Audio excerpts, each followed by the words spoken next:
pulling this together, right? I can say something.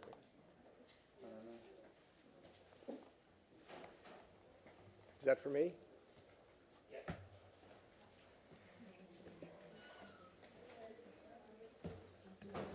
Hey, Tim? Who doesn't have this? 20 cents. This is the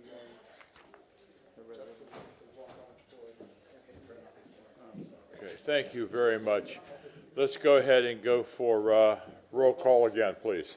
Carlson. Here. Vieira. Here. Maniscalco. Here. Hurtak. Here. Good. Here. Miranda. Here. And Citro. Here. We have a physical quorum. Thank you very much. Council, we have a walk-on that we would like to hear first.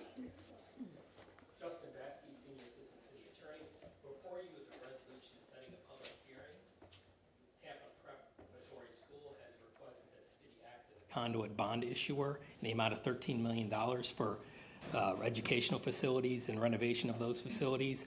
This resolution merely sets a public hearing so we can consider these agreements on April 20th, 2023. That is all. Thank you. And that's just to set a public hearing, correct? Yes.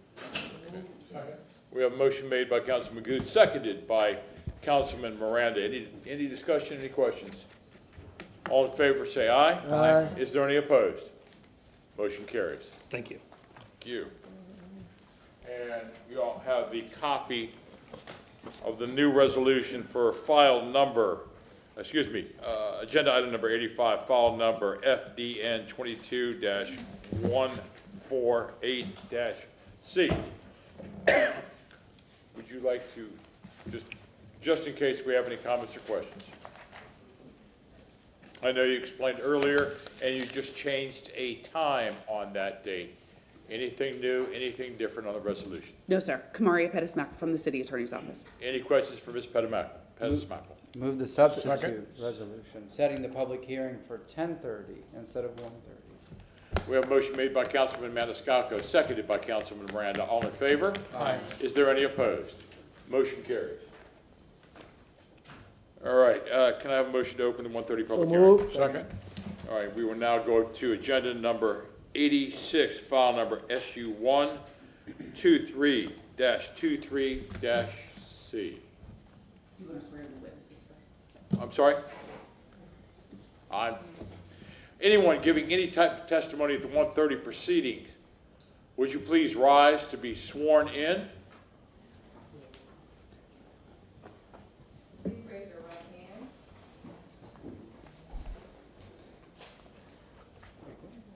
Do you swear or affirm that the testimony that you're about to give is the truth and nothing but the truth?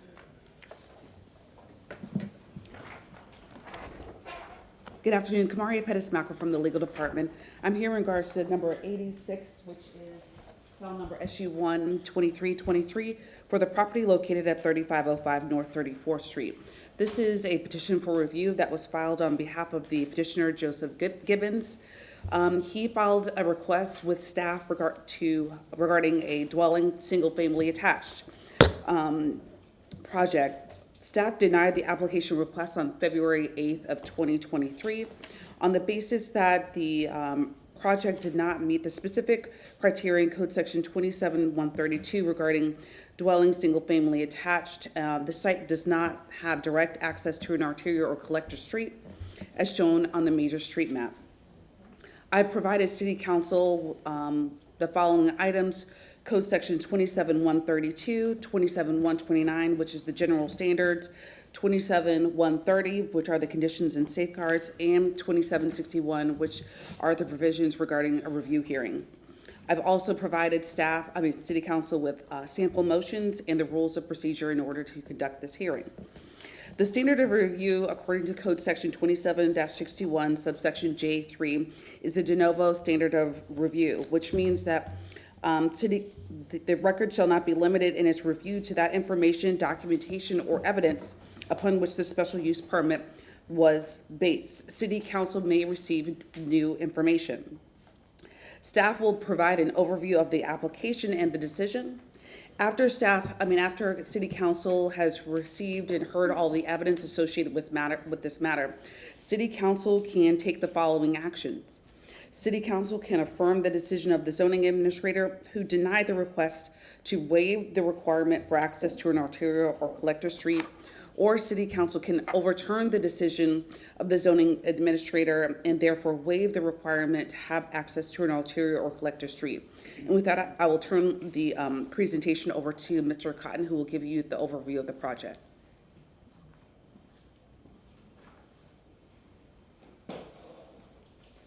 Good afternoon, Council. Eric Cotton, Development Coordination.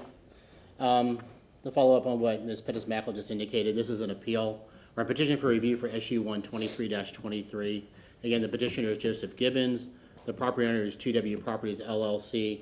The property is 3505 North 34th Street. Zoning is CI. The original application was to allow for attached dwelling, single-family dwelling units, commonly known as similar to basically what a townhome is. This is the zoning map. You see the property is outlined in red. Zoning is CI. This is 34th Street. 34th Street is a neighborhood collector. To meet the requirements of the code, all access would have had to come off of the neighborhood collector of 34th Street. The applicant is seeking access off of 28th Avenue. You can see in the site plan, let me blow it up a little bit. Sorry for the poor quality that came out when it got printed out. But you can see there's a row of townhomes in the front. All pedestrian access is onto 34th. They're utilizing what could be, they almost in a sense created an alleyway in the back to provide for surface parking in the rear. And again, just the two code requirements for the code. You have to have access onto an arterial or collector road. Oh, sorry about that, I went the wrong way. There we go. Access onto an arterial or collector road, which would be 34th, and they have to meet the RM24 standards for the development itself. Does council have any questions for staff? Any questions for staff? Councilman Goods. Now, I'm not mistaken, that is a corner lot, is it not? Yes, sir. The corner of, I'll go back to the site plan. This is 34th Street, 28th Avenue. And the store is right behind that property, if I'm not mistaken. All right, thank you, sir. Yes, sir. Any other questions for staff? All right, thank you. Thank you, Mr. Scott.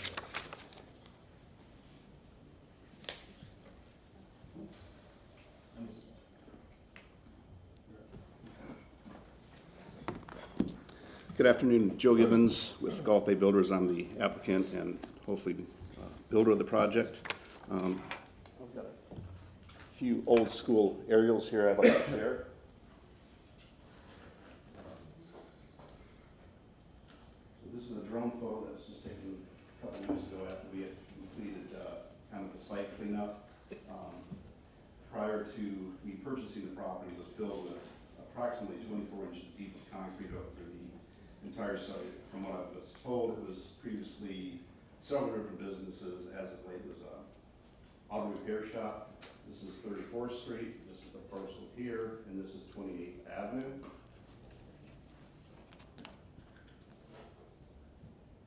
This is 34th Street going north, 28th Avenue. This is the subject. This would be the proposed entryway. There is a vacated alley here that I didn't even know when I purchased the property. Barbara Lynch is the one that told me that the vacated alley that I have to use 7.5 feet of for my proposed development. Another aerial, this is 28th Avenue, 34th Street, subject parcel where the proposed drive would be. It's kind of a mock-up, 34th Street going north, 28th Avenue. Front door orientation is to 34th Street with pedestrian walkways to each front door coming out. Currently, there is a Hart bus line stop, and if the project is to move forward, we'll be contacting them to see if we can help facilitate building one of the new modern bus stops like they just put in 22nd Avenue, just south of MLK. This will be the proposed drive. Individual unit parking spaces behind, sidewalks going up to the rear of each unit. Each unit does have rear access. This is proposed elevation. This would be fronting on 34th Street, pedestrian walkways went out to we would do a new improved sidewalk along 34th Street as well as 28th Avenue. Another elevation, this would be looking north on 34th Street. This is the rear, this shows the rear entranceways into each unit, sidewalks with the parking in the back. Another rear elevation. I could go to this.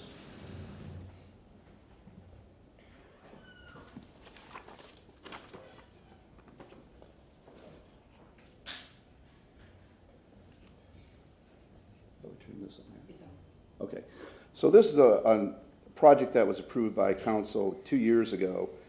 Same exact building orientation that we're proposing here. This is North Florida Avenue. Columbus Drive is just to the south. This is East Warren Avenue. When I came before council on this project, it was for the same, to have access off the artillery road here, which is, on this case, was Warren Avenue. This shows how North Florida, this is Warren, driveway comes in the back with the parking behind the building configuration. This is North Florida Avenue heading south, building on the corner here. Warren Avenue, driveway came in the back with the parking in the back, and it shows the individual entranceways into each unit in the rear. This is just another drone photo. This building was just completed in August of last year. I came before council, I believe, in 2021. This is Warren Avenue. This kind of shows what the proposed building would look like, with the exception this is 4. We're proposing for 7 units. It's a larger lot. This shows Warren Avenue, our apron. We rebuilt all of the sidewalks along Warren Avenue and along Florida Avenue, and then the parking in the back. The subject parcel is currently zoned CI. The future land use is CC 35, which would allow up to 12 units, and I'm requesting the side entry drive for the proposed 7 units. That concludes my presentation. I'm ready for questions. Any questions? Any questions? Seeing none. Is there anyone from the public that is going to make comments with this case, this hearing?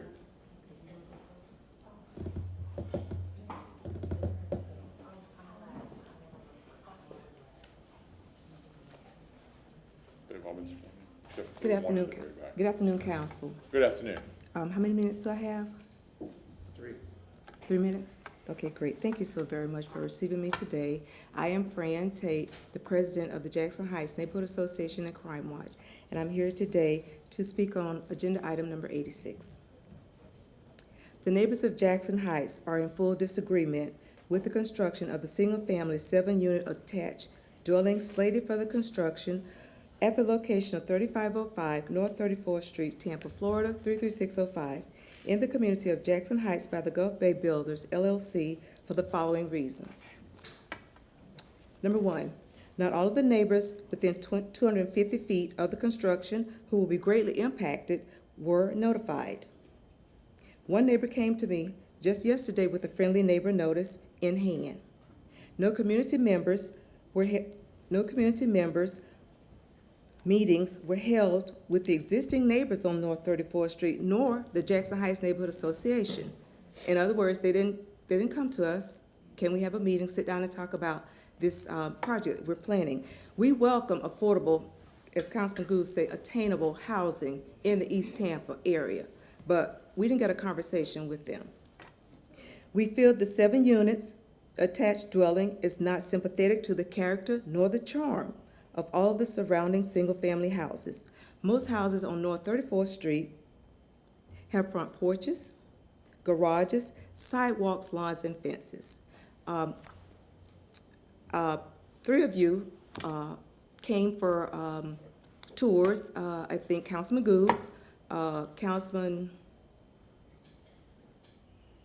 I know you came. You came for one. And so did Councilwoman Lynn Hurtak. So you guys have a general idea of the property that he's talking about. It's elevated.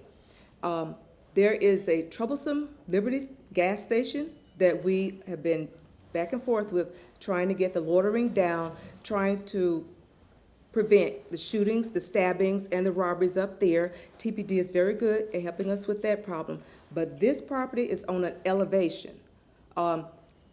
He's right, 28th Street would be the main access. The neighbors on 28th Street don't want that. They're concerned about the visitors' parking spaces.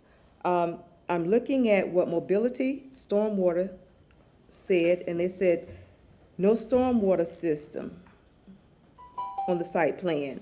I'm looking at Development and Growth Management. They deemed the project inconsistent with Section 28132.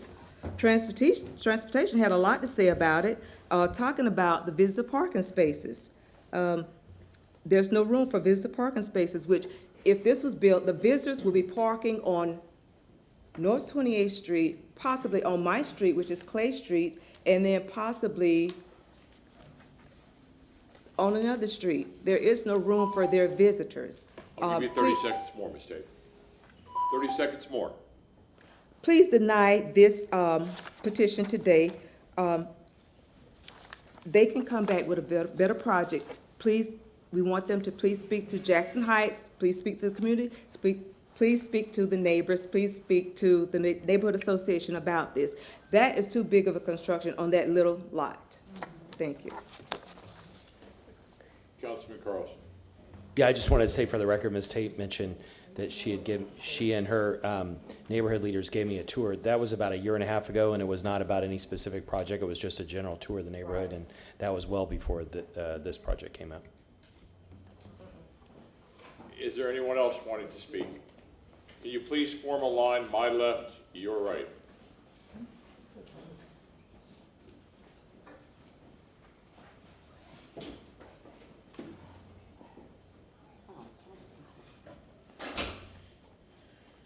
Hey, good afternoon, Council. Robin Lockett. I think, that, again, life is about opportunities. So this is an opportunity for council to listen to the people, listen to their constituents, and come with an equal medium on this. They want community involvement, community engagement, and I think that that's what should be had. They've outlined certain issues with the building, with that building.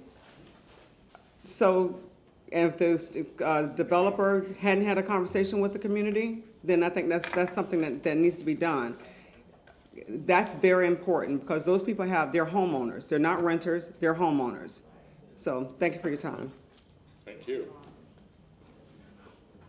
Good afternoon. Ms. Sule. My name is Evelyn Johnson. Ms. Johnson, you were not sworn in. Can we get you to get sworn in? Right hand. Is there anybody else that's going to give public comment that needs to be sworn in? Thank you. Do you swear or affirm that the testimony that you're about to give is the truth and nothing but the truth? Nothing but the truth. Thank you, Ms. Johnson. Good afternoon, everyone. My name is Evelyn Johnson.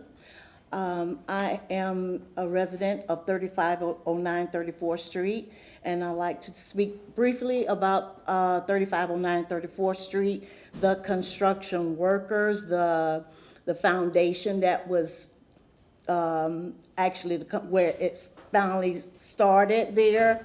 They start tearing down the weeds, the trees, the bushes, and looking at the neighbors. There was no consideration from the beginning because Florida is really hot. There's not a lot of rain going on.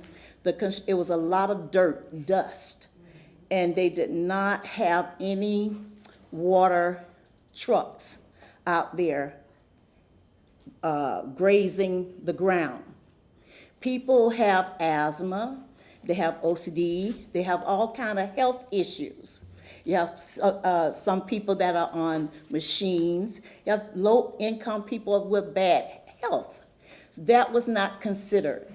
That's number one. I went out and I spoke to the person that was in charge.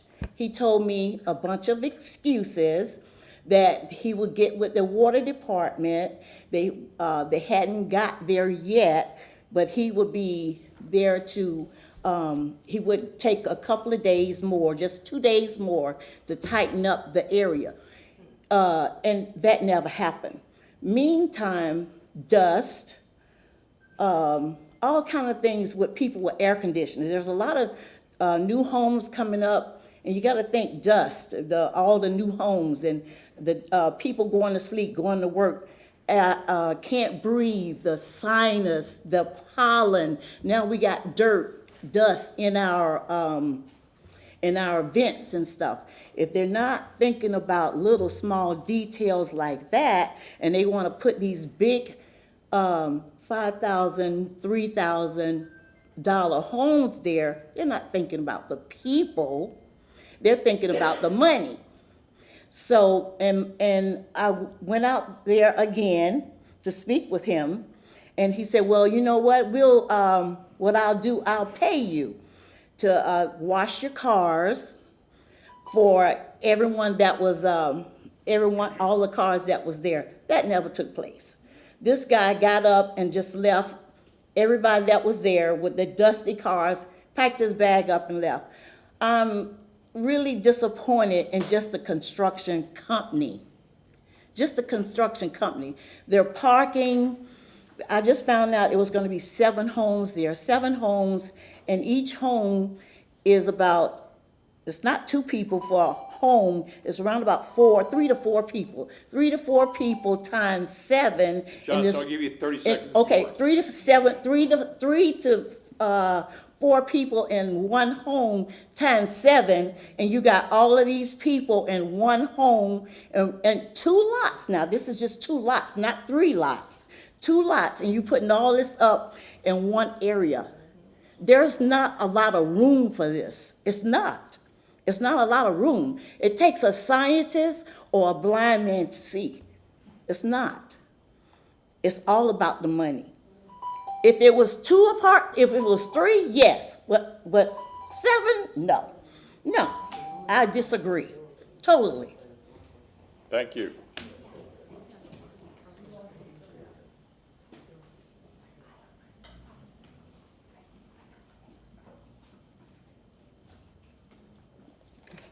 Hello, my name is Marisha Loren, and I live across the street. One of his, when he signed his, this is regarding the construction on 3505 North 34th Street. And because I moved recently across the street, I'm there 24/7, and I know what's going on, so I wanted to share some of my concerns. I'm actually very excited that there's a development going on in our area. My only concern is some of the things that other people have mentioned, like parking. So I think the proposed building is overly large for 2 single-family home lots. They're planning on 7 residences. That's going to be very tight. And the height of the building doesn't match the other houses on the street. There's actually like a continuity of community. And the signs that he showed did not have the new construction homes. Those look like empty lots. The new construction, there's brand new homes that were built right across the street. They're single family homes and on the side streets of 28th Streets, both north and south. So one thing I did notice is the street traffic is already heavy in that area. 34th is a heavy street with a bus stop, and adding potentially 14 to 25 new spaces is going to increase the congestion. The bus stop, just so you know, not only is it an adult bus stop, there's also a children's bus stop on the corner. Twice a day, parents drop off their kids, the ones that don't want them walking in the heat. So there's a line of cars on 28th Street. And my only concern is you can't park on 34th Street, so 28th Street becomes the access lane. And twice a day, those parents, where are they going to park? So they're lined up on both sides of the street to pick up their kids as they come home from the bus. Now the older ones obviously can walk, but the other thing is there's some mature trees. Are those going to stay, or is everything going to be demolished? Because the plans look like the building is right up to the edge of the bus stop, so something would have to happen with the bus stop. And then I know that Tampa is a city of very good urban planning, but higher density developments and his other construction pieces have been closer to the city. This product is more to the burbs, and there's a different type of plan on that. So that's all I'm asking for, is not as many units on such a small lot of land. Thank you. Thank you.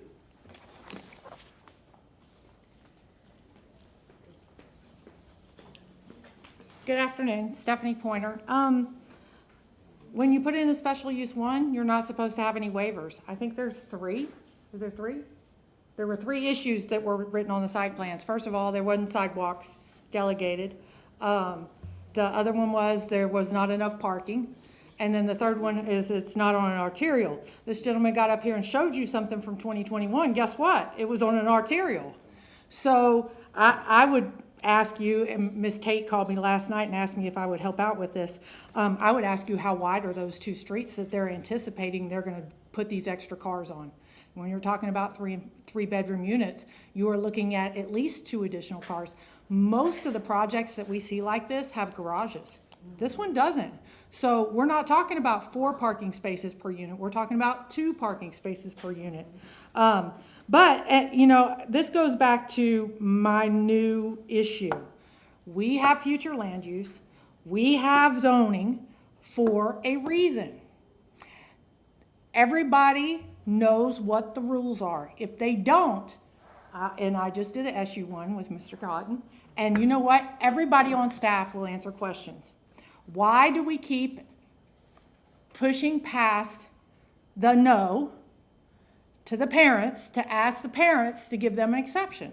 The bottom line is that you're putting 7 dwelling units on 2 lots. It's just ridiculous. Let's pare it down. Why haven't we talked to the neighborhood? I mean, seriously, here we are at the hearing, and nobody's talked to anybody in the neighborhood.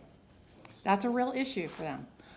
So, you know, we're all about the neighborhoods, no garages, and if I'm wrong, please get up here and correct me, but those 3 things were on the site plans that those were issues. I'm looking at this giant parking lot and this building, and you know, honestly, I have been looking at recently the permeable surfaces, and we're looking at considerable amount of this lot being covered with a non-permeable surface. And this is going to create bigger flooding issues eventually. Thank you very much. Thank you. Hey, how's it going, guys? Just so you know, I'm with Clandestine Operations. We're just doing a CO sweep investigation of the floor. Everything seems fine so far, but there's a lady who could potentially be up to something clandestine, so we're going to keep investigating that matter. But for now, Clandestine Operations is in the building. If you guys need me, just let me know.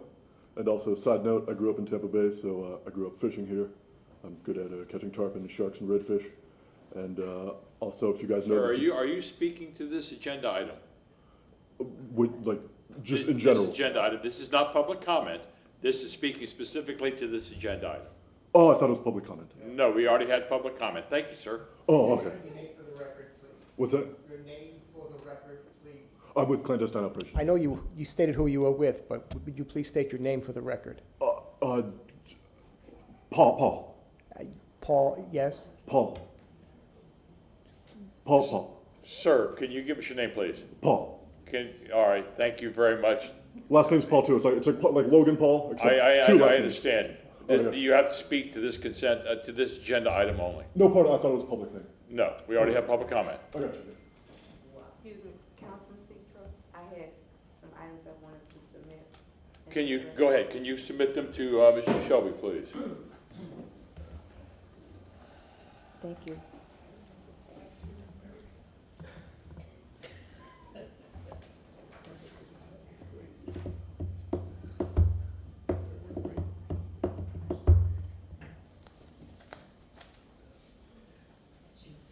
Thank you. Is there anybody else that wants to give public comment to this agenda item? Mr. Shelby. Yes, thank you. Martin Shelby, City Council Attorney. Council, a reminder that this is a review hearing. This is not a PD. This is not a rezoning. My suggestion is, rather than make statements, if what was raised any questions, you have staff present, you have legal present, phrase it in the form of a question so you could understand the context about what has happened and why it is before you in the form that it is. Councilman Miranda. Mr. Chairman, I appreciate it very much. I'd just like to ask the city representative here, the word lots were mentioned many times, but no one said the size of the lots. Can you give us an accurate dimension of the lots, width and length? It is difficult to read, so, and I apologize. No problem.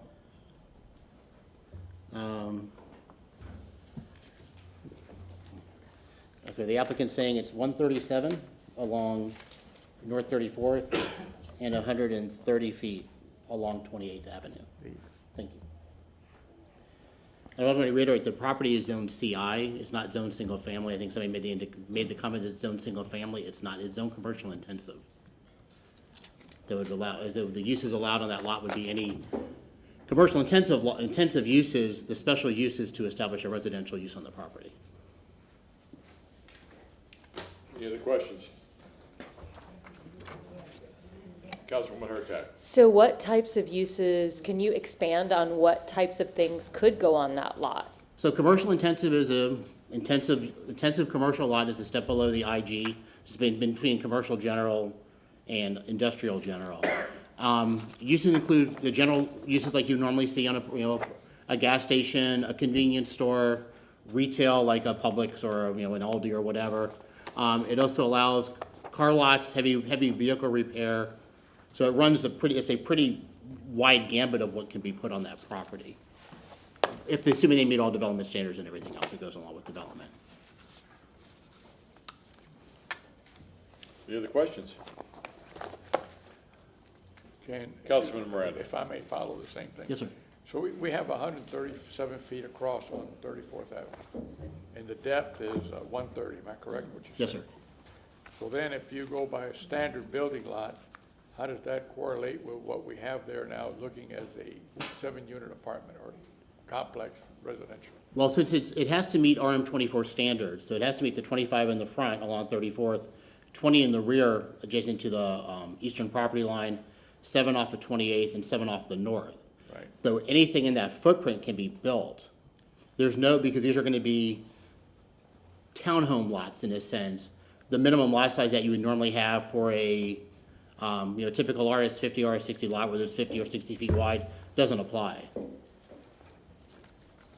Well, so what width would it be if we had 5 units? What width would it be if we have 6 units? What width would it be if we had 7 units? What width would it be if we had 4 units? That's what I'm trying to get. Of the building itself? Yes, sir. That the applicant would need to answer. I don't have an answer for you on that one. Without that meeting the setback requirements. As long as the setbacks are met, depending upon how he designs the structures to make everything fit inside, he could have one structure or 1 unit, he could have up to 12 units if functionally that would be able to be designed. And I want to reiterate, the only waiver they're here before City Council for is the access onto the arterial collector road. And I appreciate everything you're saying, but maybe I'm asking the wrong person because you're not making the project, someone else's project. So then I'm going to ask a blank question. So if you have 6 units, your average width would be about 23 feet. That equals 178 feet. I don't get the amount of units in the space that you have for the correction of 137-foot frontage. I mean, it might be best the applicant to respond to that. A typical townhome with a 2-car garage is only about 25 feet wide. So, I mean, it is a narrow, townhomes can be very narrowed in development style. So, but again, I'll let the applicant answer those questions for specific specificities. Anything else? Anyone else? Thank you, Mr. Scott. Okay, thank you. Councilman Miranda, did you want to ask the same questions of the applicant? Yeah, I'm sure that the gentleman who was asking for this heard the conversation. I mean, we've built townhomes. We just finished a project on the corner of 24th Street and Columbus Drive on a very, I wouldn't even go to details. I think I've reached out to your office for help with that lot. That particular townhome was 16 feet wide. These that we're talking about today are 18 feet. Most townhomes we build are anywhere between 18 and 20 feet. The project we just finished at North Morgan Street in Estelle, a 24-unit project, those were 20 feet wide. I just want to get an idea. That's it. Thank you very much. Any other questions? Councilwoman Hurtak. After hearing what you heard today, do you have any interest in meeting with the community? Sure, by all means. You know, I'm doing my part on the mayor's request of building attainable, affordable housing. I'm sure you've heard she wants doors. This is a project we've done several times in the city. We have another project we're doing right now just at the roundabout, just south of Belmont Heights. Same exact, very successful. 2810 North Florida. Most of the people that are buying these are single people. They have one car. Some of them have scooters that they so we're trying to do our part. You know, they don't have garages because we're trying to keep the cost down and make them attainable. Construction costs right now are astronomical, and we're trying to do our part for the mayor's request of providing doors, attainable doors. And we think it's a great project. What was there before? I mean, I'm pretty proud of myself of cleaning up what was there before.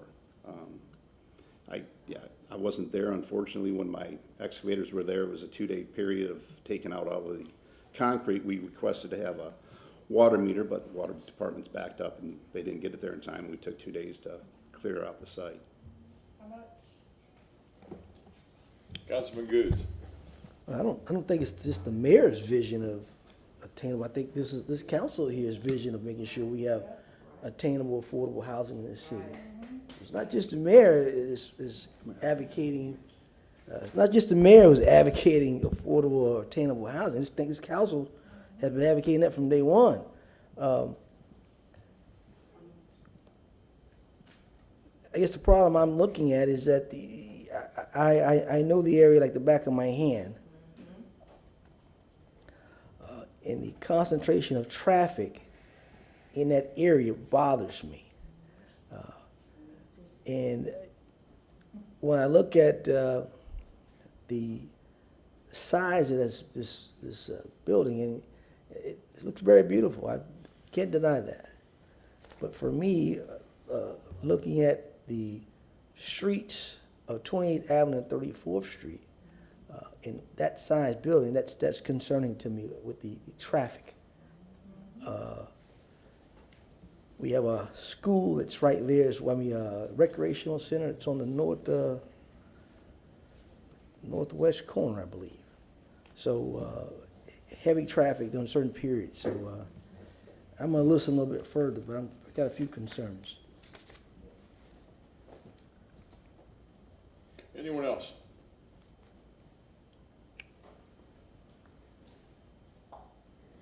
What is the pleasure of council? Rebuttal. Would you like to take any time to rebuttal? Certainly. You know, as the request is here to have the access drive coming in off 28th Avenue. 34th Street is an improving neighborhood. I'd like to be a part of that by providing some decent attainable housing in the area. I've proven other projects that I've come before the council to request waivers such as this for the drive to come in off the side road. That dimension, Councilman Miranda, of the 130 feet deep does not include the vacated alleyway that city staff said that I can incorporate into the project. So technically the site is now 137.5 feet deep. This particular building does fit within the parameters of the RM24, the way it's designed. The waiver that we're asking for is for the entrance to come off of 20th Avenue.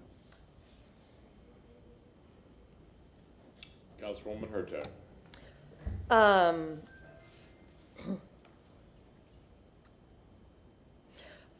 I really wish that more community conversation was had about this beforehand.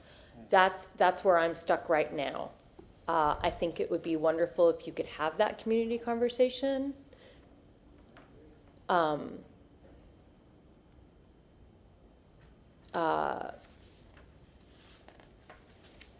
possibly prior to us making this vote.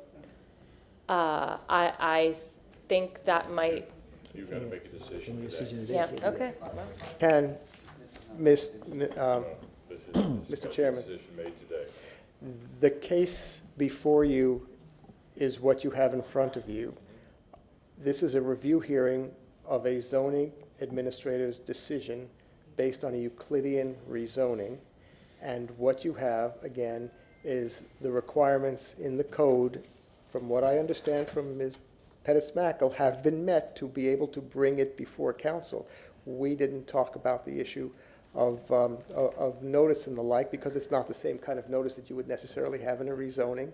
And there's also the issue, did you want to chime in, add anything else? Because what I'm concerned about, council, is that, again,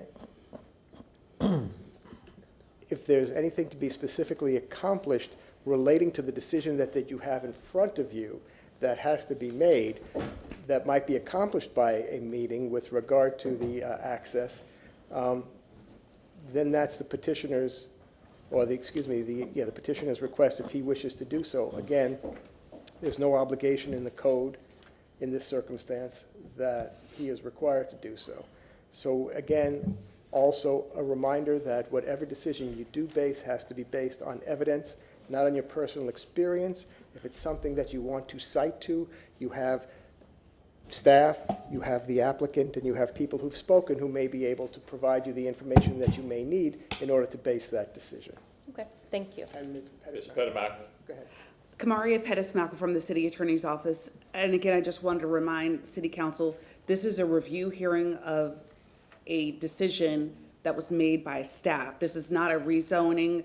This is not that type of application. The petitioner is before you asking City Council to consider waiving the requirement to have access to the project from an arterial or collector street. If the question is whether or not the applicant provided notice of the special use application, if that's the question that City Council is asking, staff can provide that information, but there are notice requirements for the underlying special use application. Is that what City Council, okay. Eric Cotton, Development Coordination. Notice was required twice. Once for the initial special use application. The SU1 requires notice to everybody within the 250 feet in the participating organizations. And it was noticed again for the petition to review, most likely unless there was property sold to those same individuals in the participating organization. Councilman Goode. And again, Mr. Cotton, the denial from the zoning administrator was because the site shall have a direct access to an arterial collector street as shown on a major map, correct, sir? Correct. If he was able to design it with access directly off of 34th, we would not be here having this discussion right now. Okay, thank you, sir. Yes, sir. Anything else? Okay. Petitioner, any last rebuttal statements? No, as Mr. Cotton, had mentioned that I would have the right to have the drive come in off 34th Street, but for safety reasons, I'm requesting, as I did on the one at 2801 North Florida, before, the folks here in front of me, was for that reason, is for the safety and well-being of more of a residential drive. And I guess at one time there was probably an alley there. That's why I now own half of a vacant alley.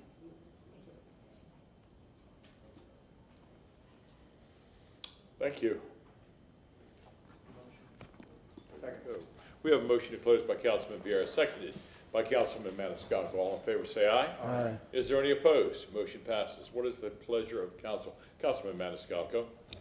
I move to uphold the zoning administrator's denial of the special use 1 application SU1-23-23 for the property located at 3505 North 34th Street because the petitioner did not provide competent substantial evidence to demonstrate that the specific criteria in the City of Tampa Code Section 27-132 regarding access to an arterial or collector street should be waived. We've heard from the public, we've heard concerns, we've heard about traffic, we've heard about where automobiles will be parking, width of the street, access, just through those streets, and I don't find this to be consistent with the Tampa Comprehensive Plan overall. Second.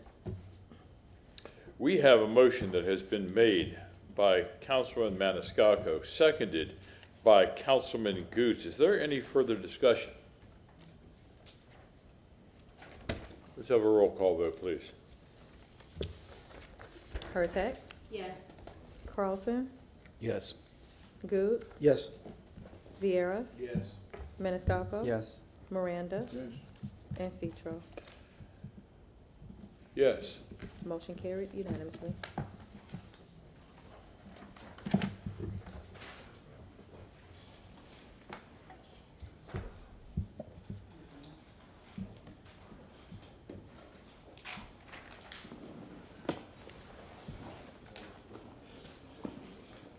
Ms. Pettimaco, I'm sorry, before you leave, there was, I don't know if you're aware enough, there was supposed to be a report about Fiedel Brothers Park. I'm sorry? There was supposed to be a report, there's Ms. Wynn. I didn't see you behind the, thing there.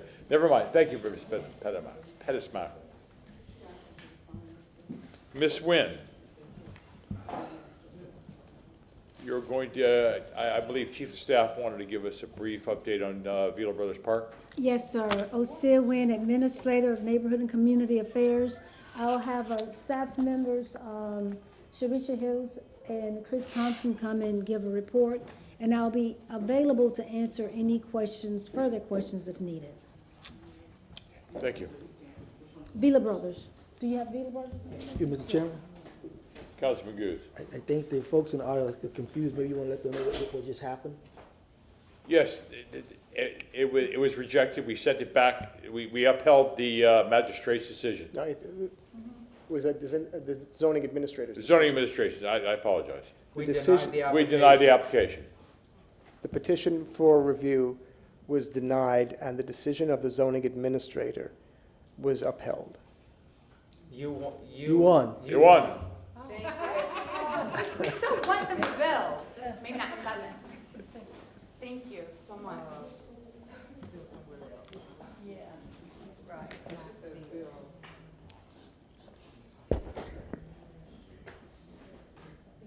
Yes, he does.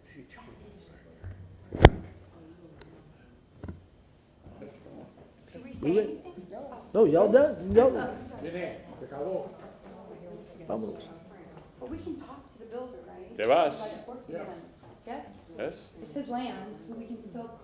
And just a reminder, council, that there is an appeal period with this, so with regard to talking with the public or talking about it, please be reminded that the decision is subject to appeal.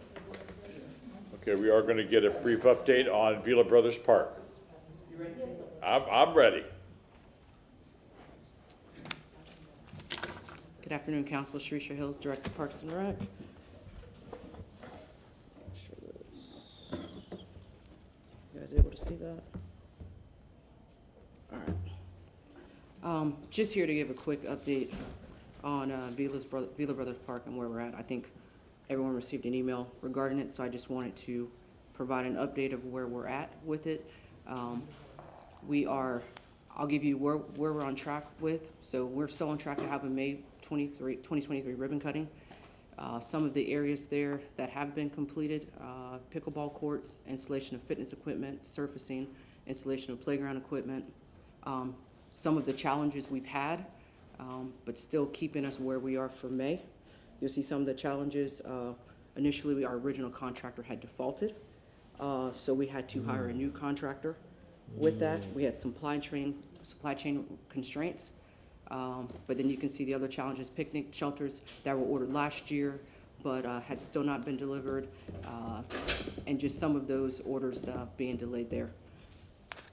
Now, where we are at, to be completed, site grading after the picnic shelters, ADA installations, irrigation and drainage, lights, fencing, turf, and signage. So with all of that, still on track. We have a detailed schedule from our contractor, week by week, what is going on out there. Even our project manager spends probably every day out there going through, but with that, we're still on track for May ribbon cutting.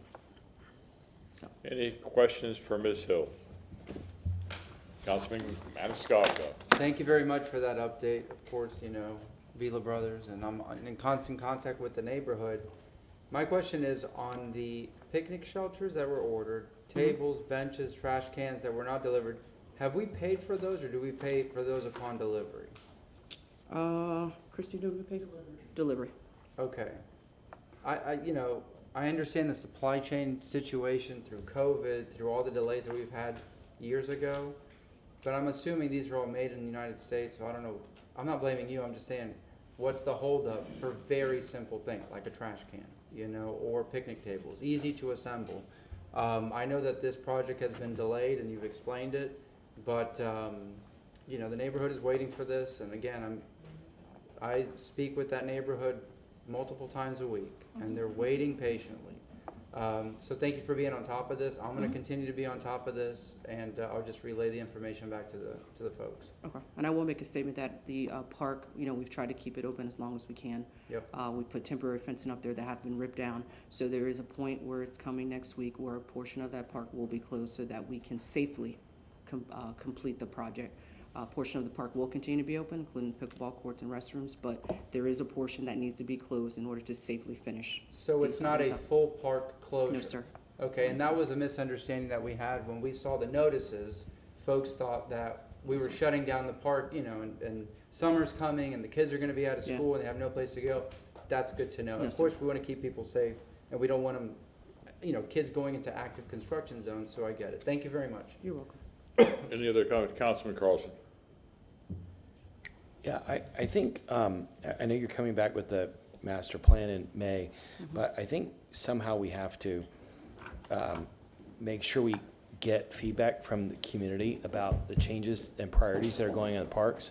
Like the community, Councilmember Maniscalco said that the community's been waiting on this. The community's been waiting, I think the ribbon cutting on this was like 6 or 8 years ago. Preceded your directorship, but it was under the last mayor had a press conference to say that they were starting on this, and so the community thought it would be done back then within a year or so, and now we're like 6-8 years later, and so they're waiting. But one of the things they said is, in the memo to us was that suddenly pickleball courts popped up, and none of the things that they had requested are being fast-tracked, but somehow pickleball courts were. And I don't know who fast-tracked pickleball courts. Maybe we got a grant from the federal government or something, but if there's limited money, I think we ought to talk to the kitchen cabinet or neighborhoods about their park before we prioritize something, because there are other things they would have rather had before pickleball, even though that might be a citywide thing. A few years ago, Pokemon was a popular thing, and we could go forward and put Pokemon stuff in every park. But if people don't have benches and shade, then they'd rather have that or bathroom first. In Hyde Park, there's a park that the community is very interested in. I know we're talking about offline, but I'm concerned because I want to make sure that the community is very involved in the priority setting. Hopefully, some of the priority setting will be in your plan, but if something is in a plan and the community's agreed to a plan, it shouldn't be that somebody could come in and change that and say, okay, we're going to spend $100,000 or whatever on pickleball and not do the things that the community wanted first. So it's just a request, could you please help us stay in touch with the neighborhoods around these parks if something changes from the budget and plan? Yes, sir. I will say, twofold on that one. Yeah, we did have a conversation, because I remember being at Barksdale to talk about the conversion of having 2 basketball courts, but changing one of the basketball courts to pickleball. So we did have a conversation about that in particular, Vila Brothers. And then as far as the master plan, the plan, when it does come out, basically tells you the improvements you need, invest at that park. But every single time we do any sort of park improvement, there will be community feedback. It doesn't get all the way down to the details of telling you, hey, you need a trash can at this corner or a picnic table here. So we will get community input every time we do complete projects based off of our master plan. But on the, like anything. If I could just follow up on the Yes, sir. the choice of getting rid of 2 basketball courts to put pickleball in, is there? And I don't know that we have advisory panels for every park, but who did you all meet with then to kind of get consensus on that? We met with the community, but I can talk with she's not here. I keep looking at him. She's not here, Carla Price, who is in charge of our of this project, and I can get the feedback from that.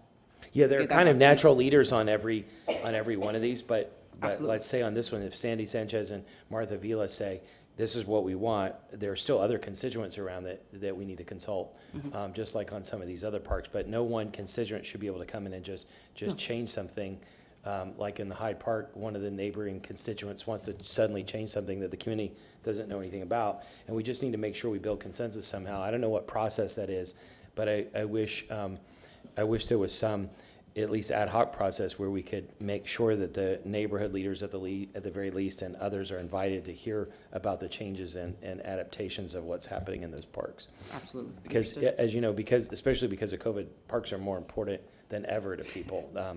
You have one of the most important jobs of the city now. Thank you. Thank you. Ms. Hills, I have just a couple quick questions. On your priority lists in different parks, much like in mobility, do you have quick build projects?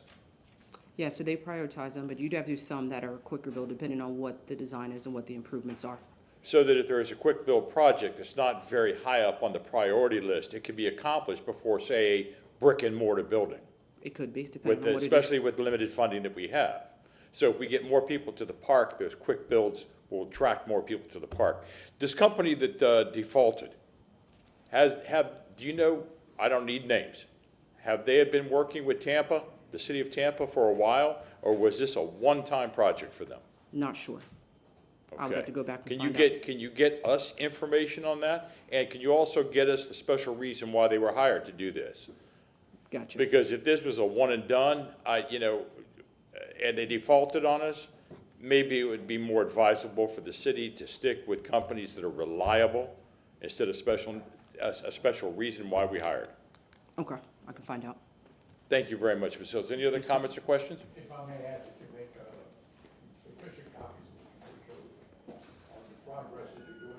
You had a sheet there where you had. Oh, this just one for slide? us to have. I Okay. appreciate it very much.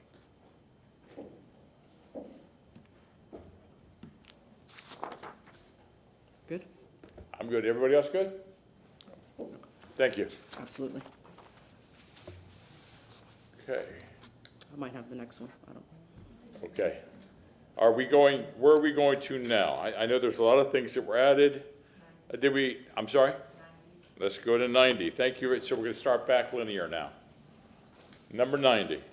File number CM 22-73043. Good afternoon, Council. Sia Wynn, Administrator of Neighborhood and Community Affairs. Item number 90 asks for an update on the ad hoc committee of the World War II veterans. I just want to bring to your remembrance of how we got here. Several years back, Councilman Vieira asked for a Veterans Advisory Council.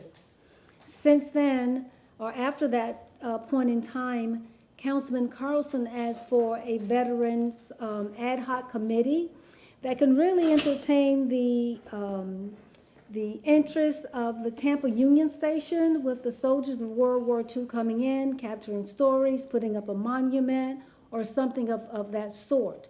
Since we had two veteran-related type agenda items, I asked council if it was okay to combine the two. When I came back before you, I asked for members who you would like to recommend on the advisory council. Thank you for those who've provided names, but we're to the point now of moving forward for the names that we have not gotten in additional names. It's not too late. I just wanted to make sure we had an inclusive process from all city council members. So that detailed the memo. I just wanted to know if you had any additional questions before we move forward. Any other comments or questions? Councilman Carlson, this was yours. Yeah, thank you all, and thank you for staying to talk about this. Could you tell me when a good time might be to have you all come back and do an update? Is October far enough out, or? October would be perfect, a perfect Okay. time to come for an update. So I would move to have this item come back on October 19th for a staff update. Second. We have a motion made by Councilman Carlson, seconded by Councilman Maniscalco. All in favor say aye. Aye. Is there any opposed? Motion carries. Thank you. Quick question, if I may. Councilman Vieira. Thank you very much. And thank you for your work on this. I know we spoke on this, I guess it was yesterday. With regards to the larger committee, is that being worked on? Because this is the I guess, subsection or whatever. Well, we cannot have the section without having the larger. Sure. So yes, we're moving, we're ready to move on with the larger. And then as a peel off from that, or subcommittee from that, we'll be moving, that'll be part of it. Okay. But with that being said, yes, it is being working, we're working on it. We're going a little bit more of a lightning speed now. Yeah, that's since fine. Today's Okay. update. Thank you. I Yeah. appreciate you. Councilman Goods. I know we're kind of talking about World War II, but I mean, I don't know if we have a lot of World War II veterans that are still alive here, maybe a few. So I just want to make sure that we don't lose focus, that we look at all the veterans, because we have Korean veterans, you have a bunch of veterans here that are still alive, and just want to make sure that it's really inclusive of everybody, because I can tell you what happens is you'll have one goes, well, I served, and so I want to make sure that everyone is recognized who served in our military. It's not just World War II. No, it will not be, Councilman Goose, if I may. The World War II focus was only because Councilman Carlson wanted to get detail of those veterans who came through Tampa Union Station. The Veterans Committee will be made up of, will be inclusive of all veterans. That carve-out was only specifically for a request that he made. Mr. Chair. Councilman Carlson. Yeah, Gary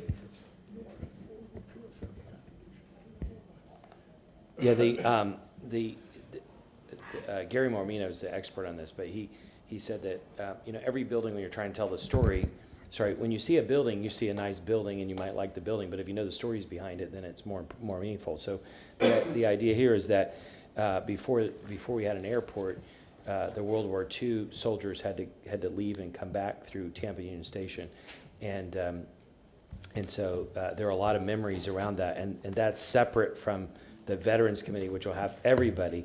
This is just about telling the story about the World War II veterans that came and went, some of them didn't come back, and so we want to get specific advice around the experience of World War II. It might be from their kids or grandkids.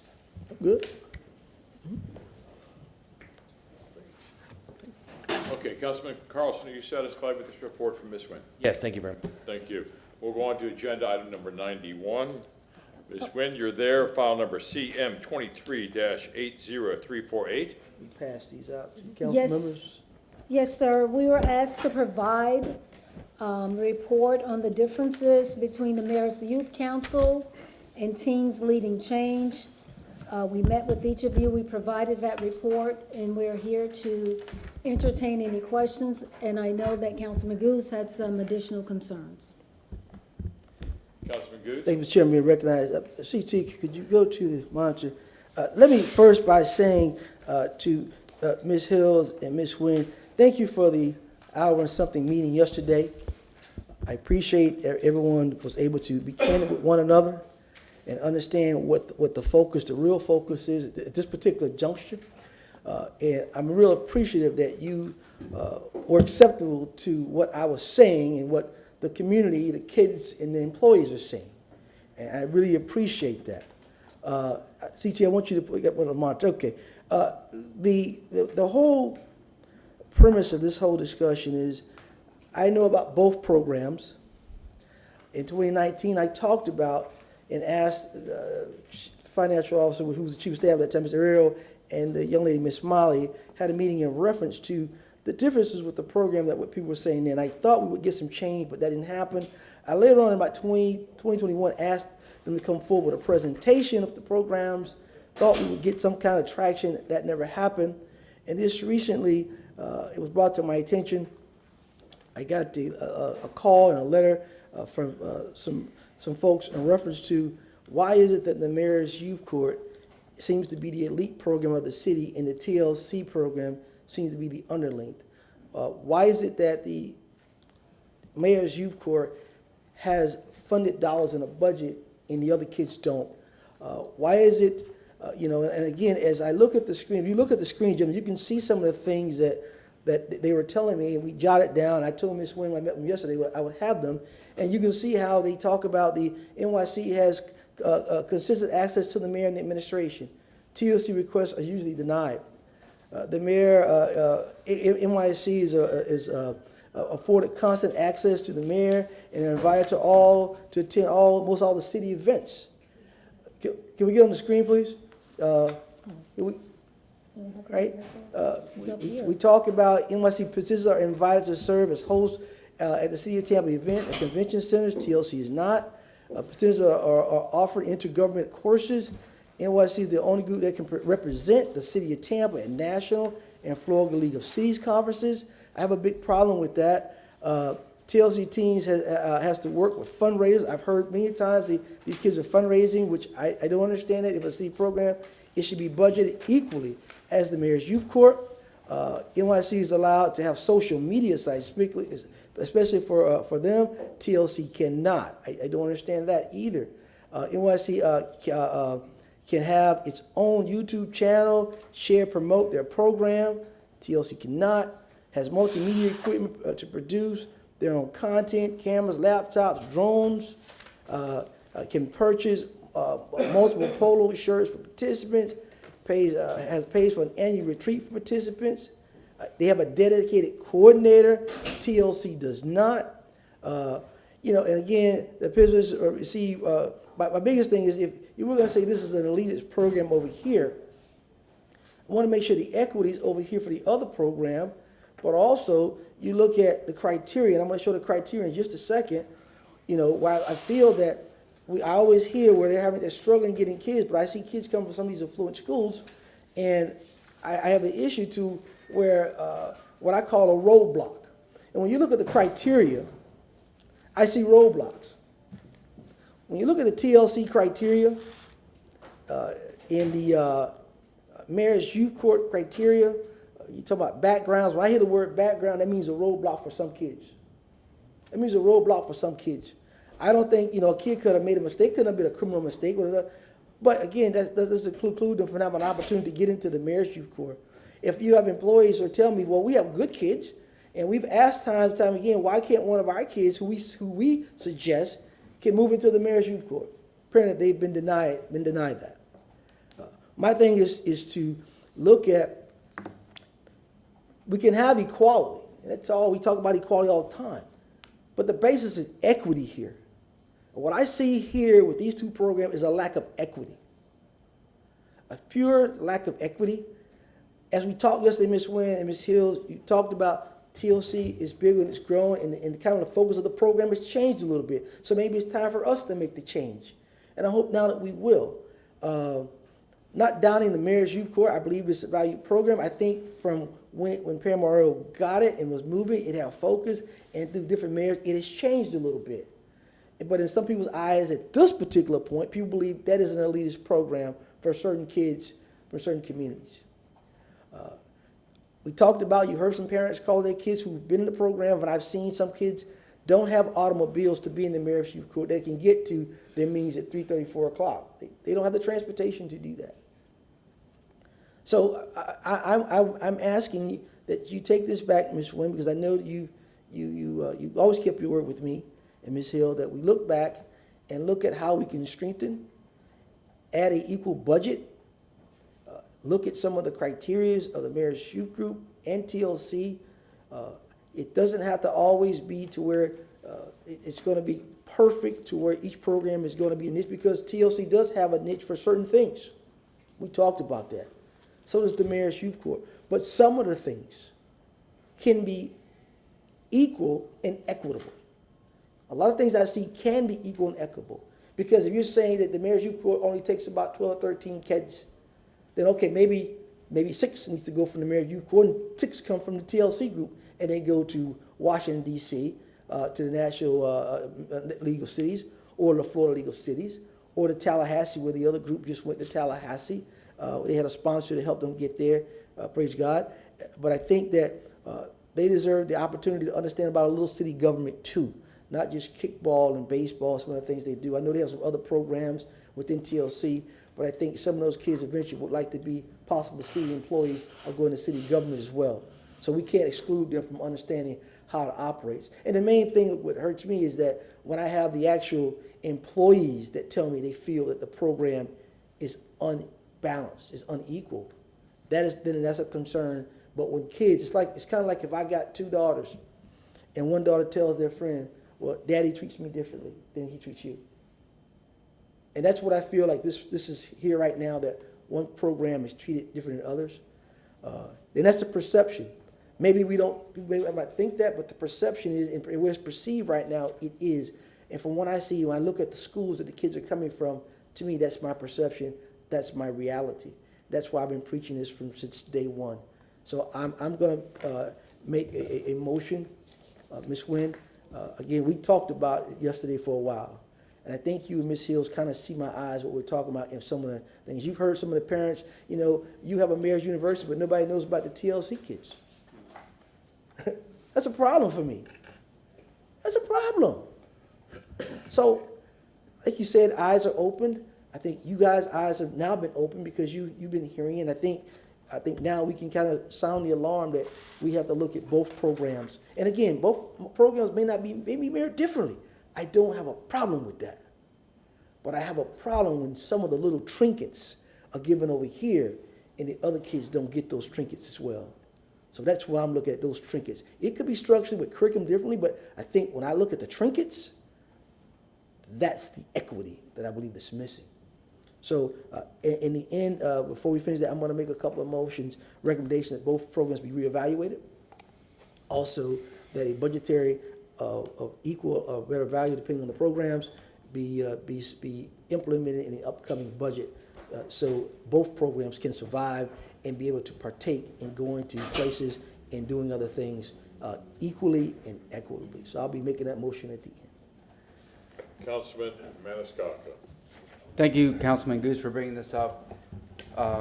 Every year I get invited to speak to the Mayor's Youth Corps, and they're always an amazing group of students from all different walks of life. However, Councilman Goose brings up a lot of good points. What I see, and I don't know if TLC also has this, but with the Mayor's Youth Corps, they always have sponsors. It's always a big bank or a financial institution. I don't know if it's Bank of America or Chase or I don't know what it is, but they always get recognition. I don't know how much they give. I don't know the exact amount, but if they don't have sponsors similar to what or like Mayor's Youth Corps, perhaps we need to seek out sponsors for TLC to help build up the organization.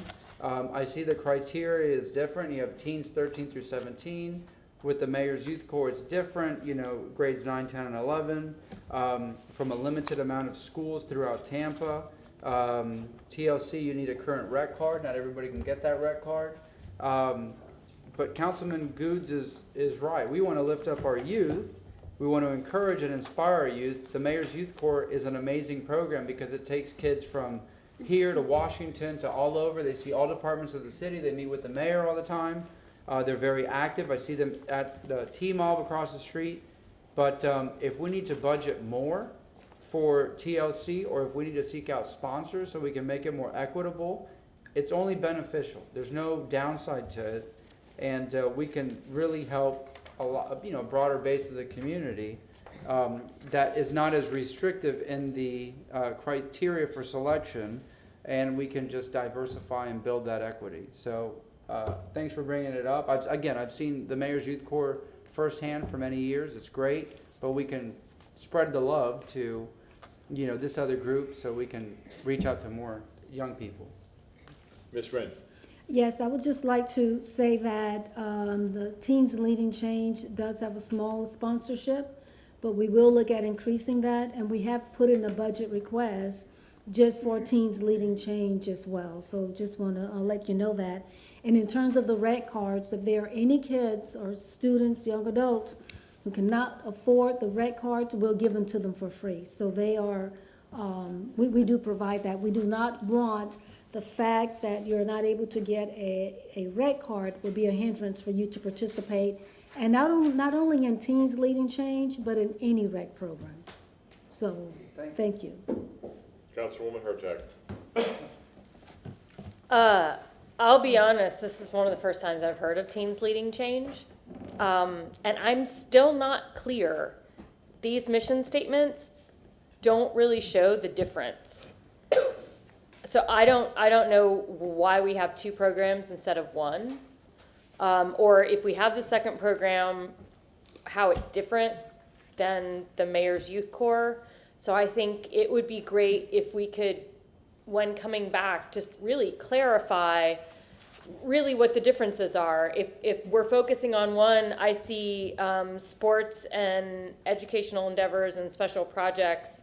So is that more specific to, I mean, like, however we're differentiating them, if one is focused on government, but one is focused on, whatever it's focused on, if we could just get something a little more clarity with that, because I think then we can attract students to both programs who are interested in that particular aspect, if they really are that different.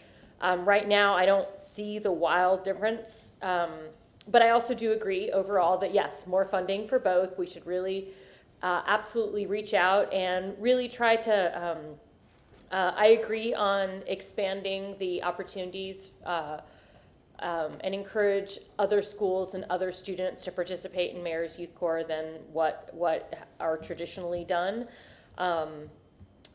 But I would love to see a clear delineation, because right now I'm finding it confusing, so I think the public might as well. So, thank you. Councilman Carlson. Yeah, I don't know anything about these programs other than what I've heard from the public and I've heard today. So I don't think I've been invited to go to any of these things, but several pieces of feedback. I agree with my colleagues about making it equitable and everything. And I would recommend that the city, your department, step back and look at, how can we engage this audience, whatever the audience is, teenagers, and figure out how can we do something that is beneficial to them. It presumably is something they can put on their resume. It gives them some kind of experience, hopefully some kind of training skills. But back up and say, what's the best way that the city can participate in this and build a foundation for tomorrow's leaders.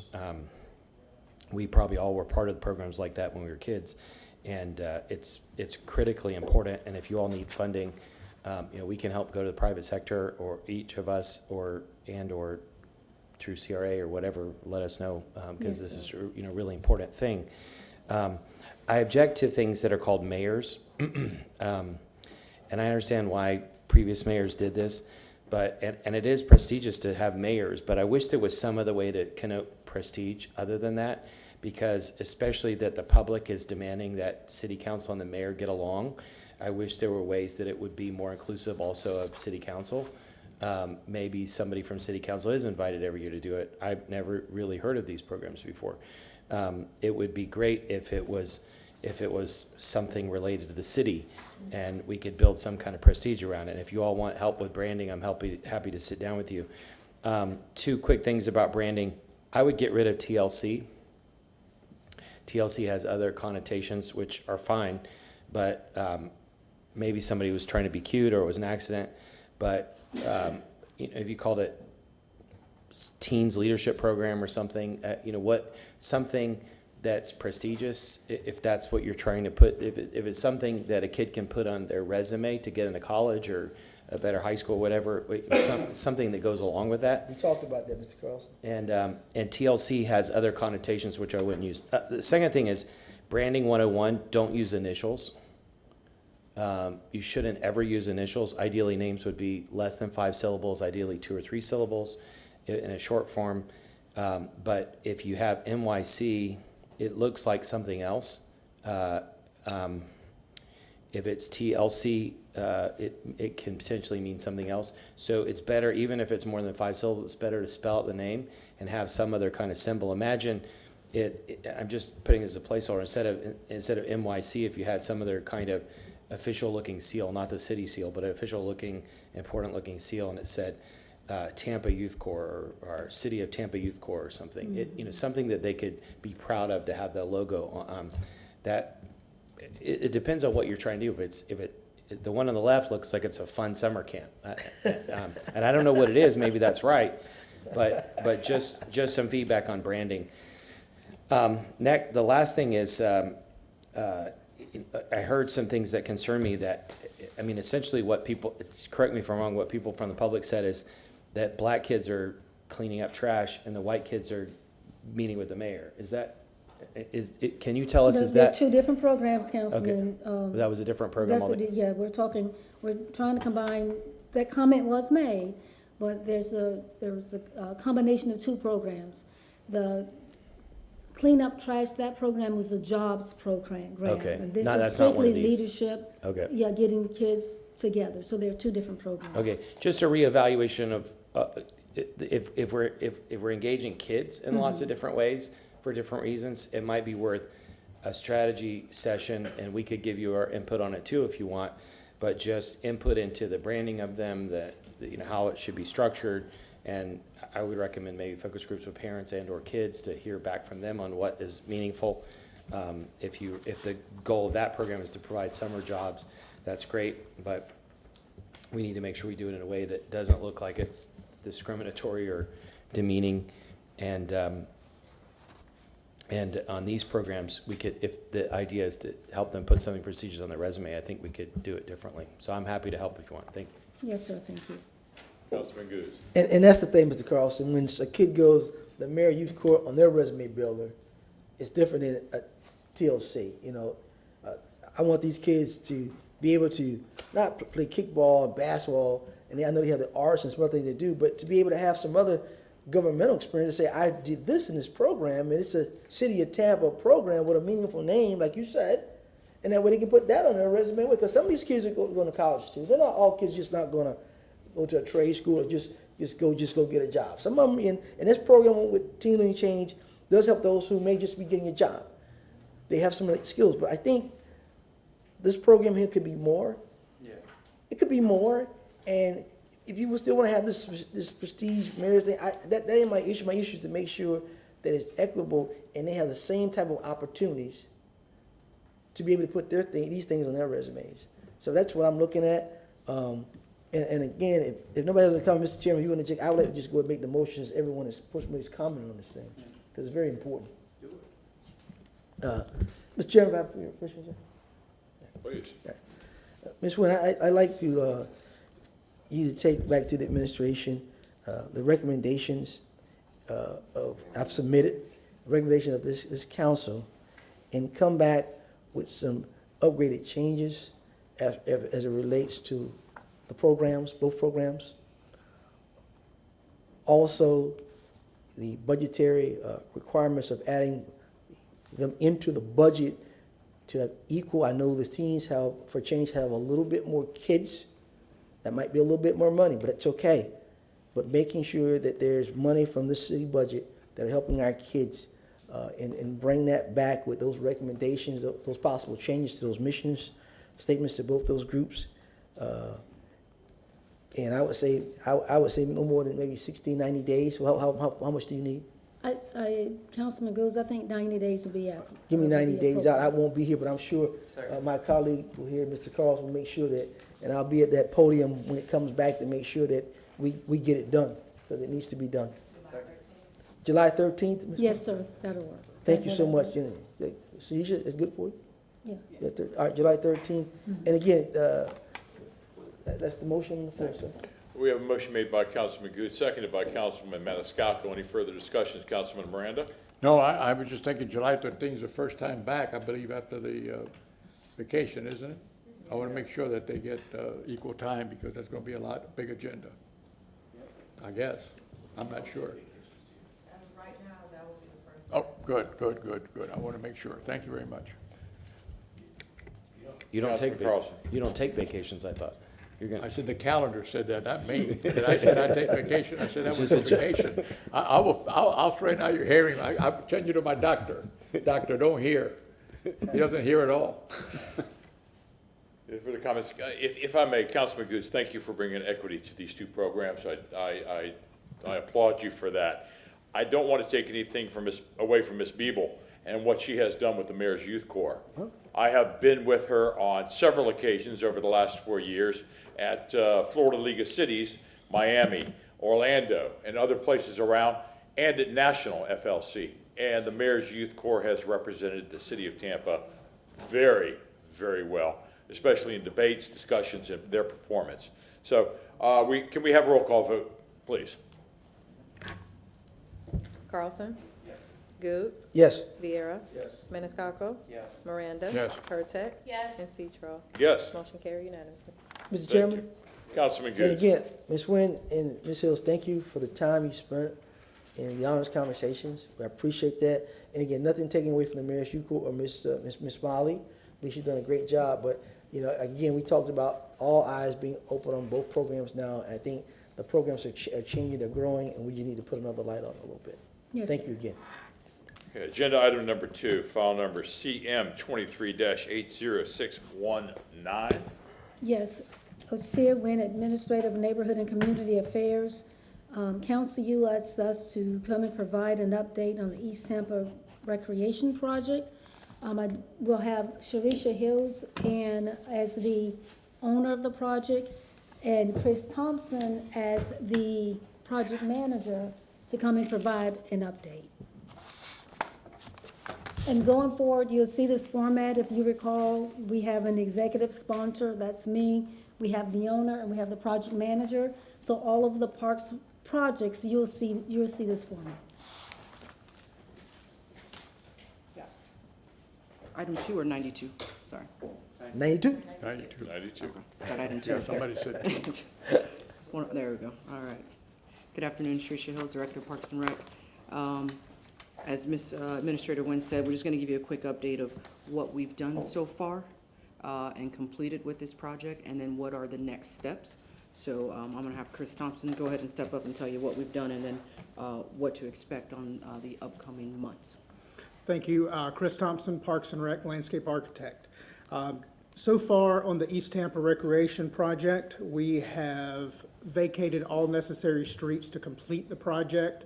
We have hired a design-build consultant, got under a first phase agreement with them. They are currently designing the project. Excuse me. We have purchased property.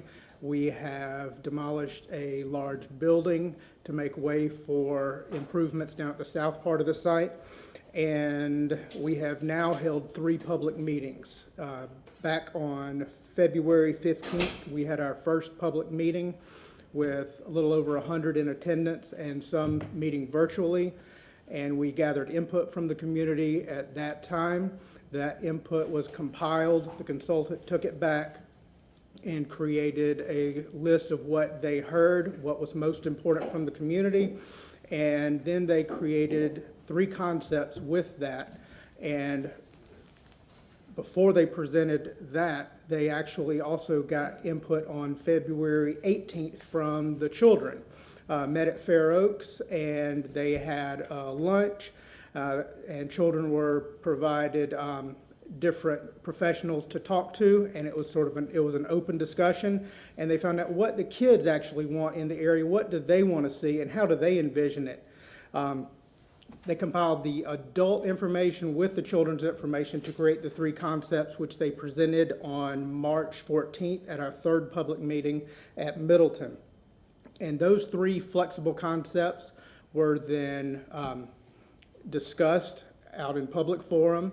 The comments that came in from the community were then addressed and folded into another concept, which was presented to the city, and we then made our comments on that so that they can move forward with the design of the East Tampa Recreational Center site plan and complex.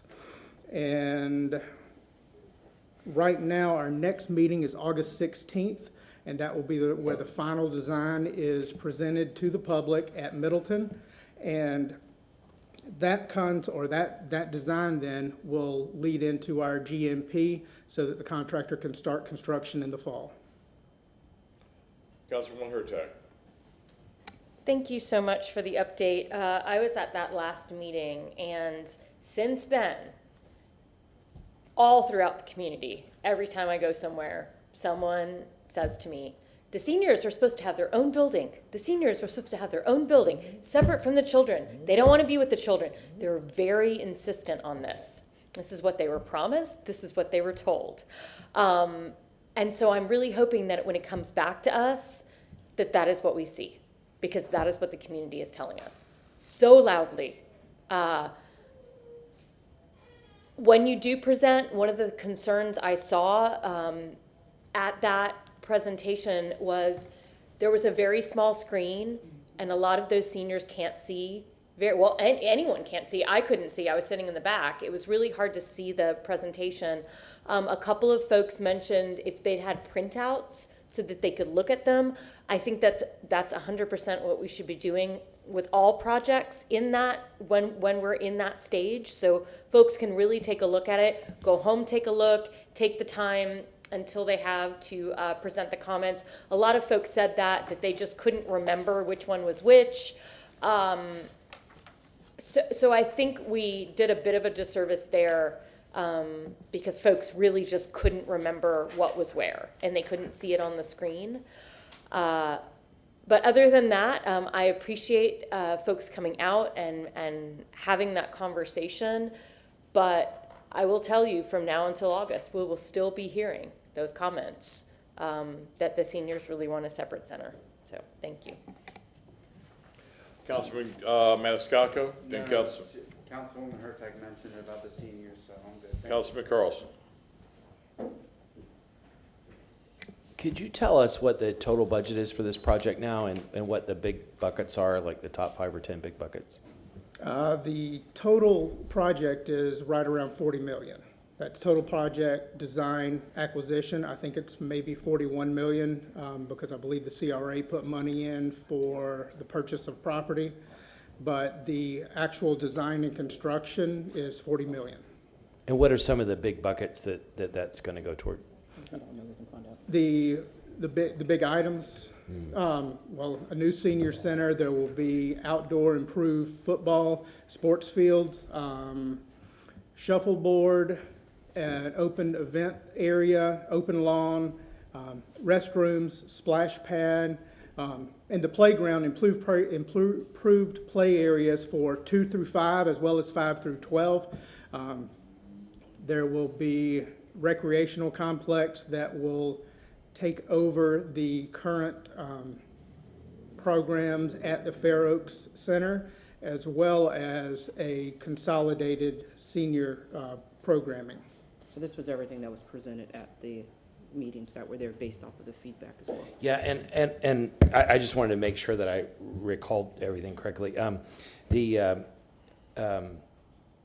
First of all, when the community came to us about Fair Oaks 4 years ago, we heard loud and clear that they hadn't even had the building repainted in ever, I think, at least in decades, and there were rats in the ceiling, and I think some staff think there weren't, but they did find at least one, and the seniors and others told us they were there. It was a fire trap. There were all kinds of problems, and I think we CRA board and city council pushed to have something, and I think we estimated roughly in the $4 to $5 million range, and then it came back at like 14 million, and now it's 41 million. And I think East Tampa deserves a quality park, and East Tampa's been underrepresented for a long time. Definitely deserves it. But if I remember correctly, the budget for the whole city for a year is $5 million for parks, and the other people in other parks are outraged.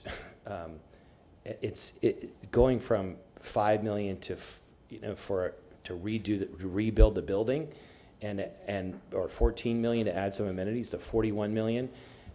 People are outraged because there are simple things that are broken in other parks throughout the city that people felt should have been. And if there was bonding capacity, that people feel that we should have done the plan first, the comprehensive parks priority plan, and then if we have bonding capacity, we should look at it.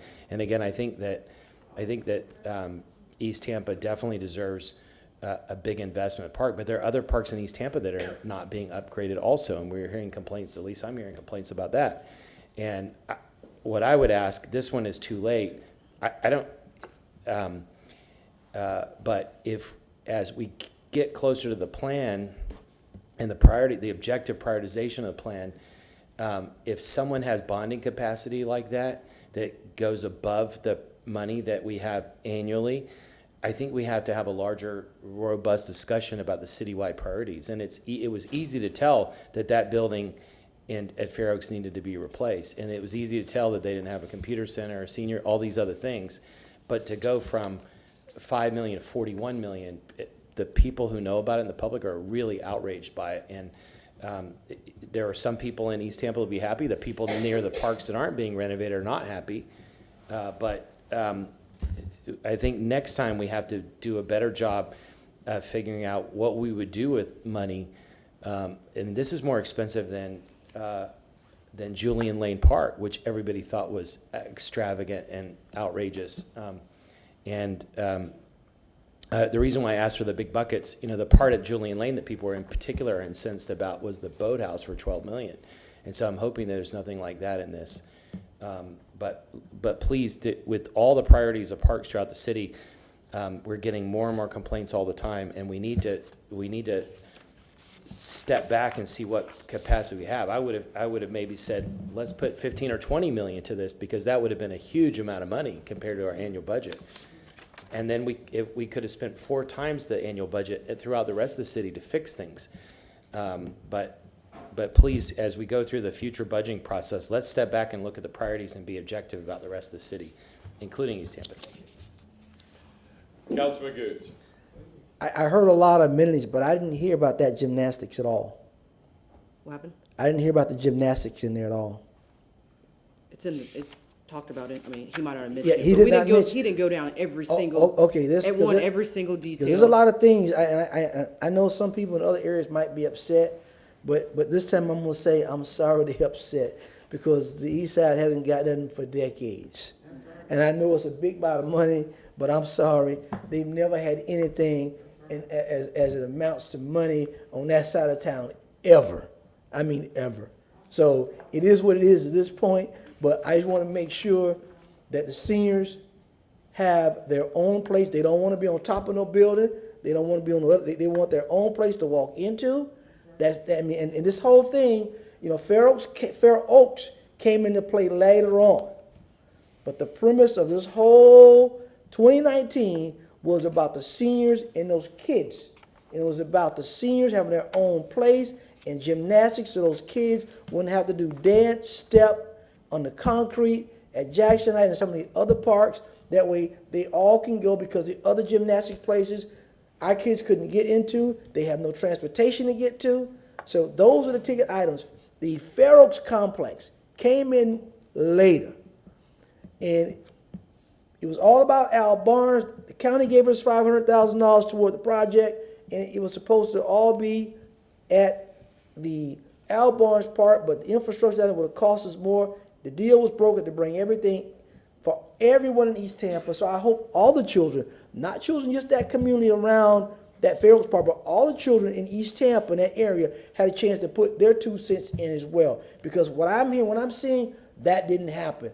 What I'm hearing, what I'm seeing, kids from just that one area was at that meeting. Not all the kids from the different other parks in East Tampa, and not all the communities, the seniors maybe, but not all other communities were at these, because they didn't really know or understand. But that can is down the road now. We don't need no more community engagement meetings. Where the kids are? There are no.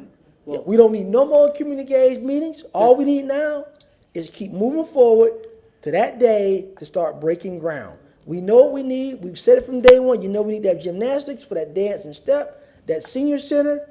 Then we jump across the street to how are they going to reconstruct it for the ball fields and whatever in that center, whatever. But pretty much, I think it's been told from time since I've been here what needs to be in that community so they can be able to thrive.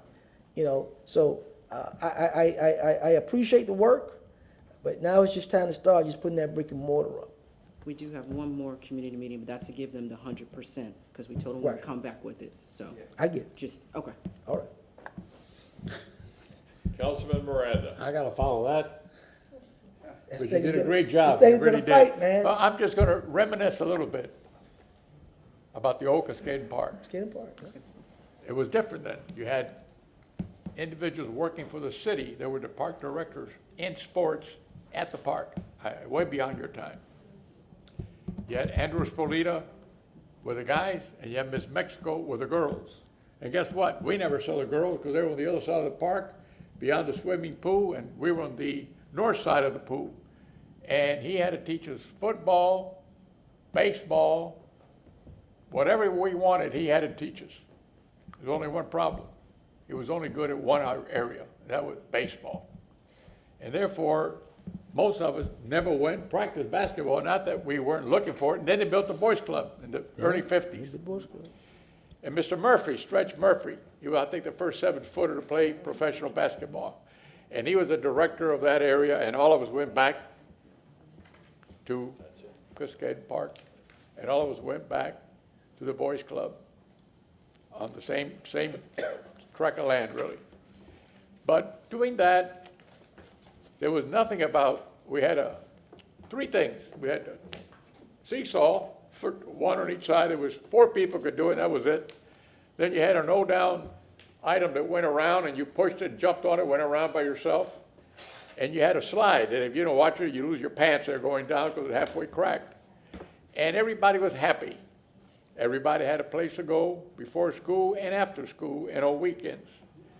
And it turned out individuals that became doctors, lawyers, all kinds of good things.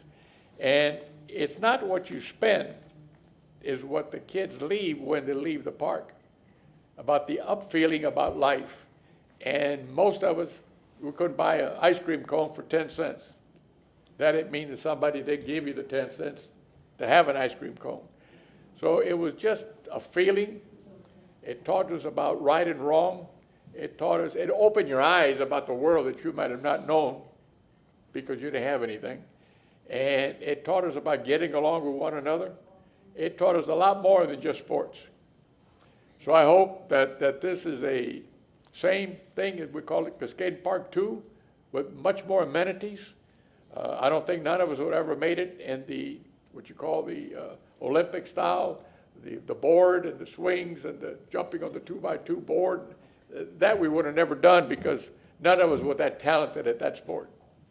But it gives the opportunity for a young person to do something with their life that they'll always remember. Always remember. And the same 12 kids that I played with still remember each other, still call each other, and that was 70 years ago. So that makes me 68. So what I'm trying to tell you is that these are the things that you grow up with. These are the things that carry you through life, not only where you come from, but the people that are around you, that you see them willing to try something to learn to be a better person. And that's what this is all about. It's not really about sports and recreation. It's about giving some kids the advantage that they never had before and give them an advance on life to be equal to the rest of them. That's why I support the project. Thank you. Thank you. Any other questions? Comments? Councilman Goods, is this report satisfied? Yes, sir. Thank you. Thank you all.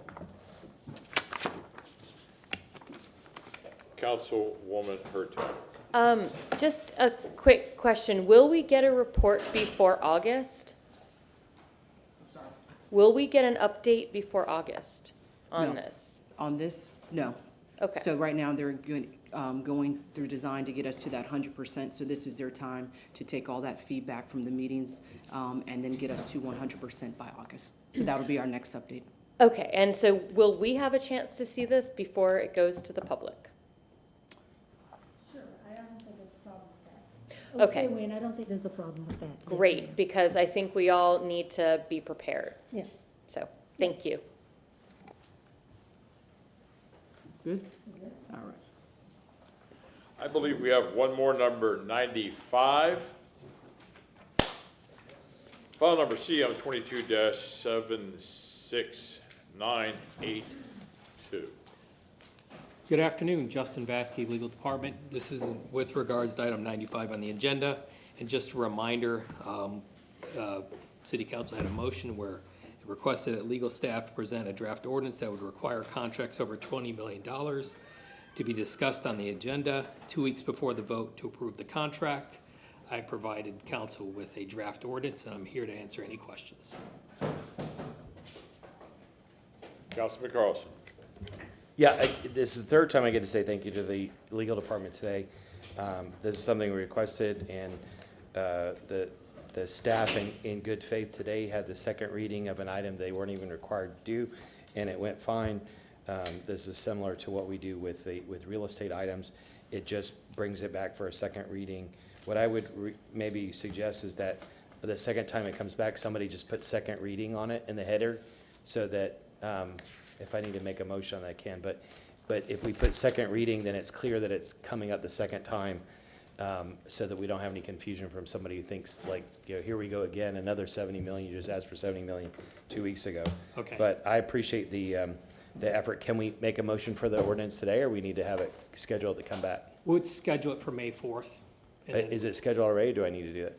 I think we need a motion to schedule for May 4th. So I would make a motion to bring it back for first reading on May 4th. We have a motion made by Councilman Carlson, seconded by Councilman Maniscalco. All in favor, say aye. Aye. Any opposed? Motion carries. Thank you. I believe that clears off our agenda, information and reports. Councilman Carlson.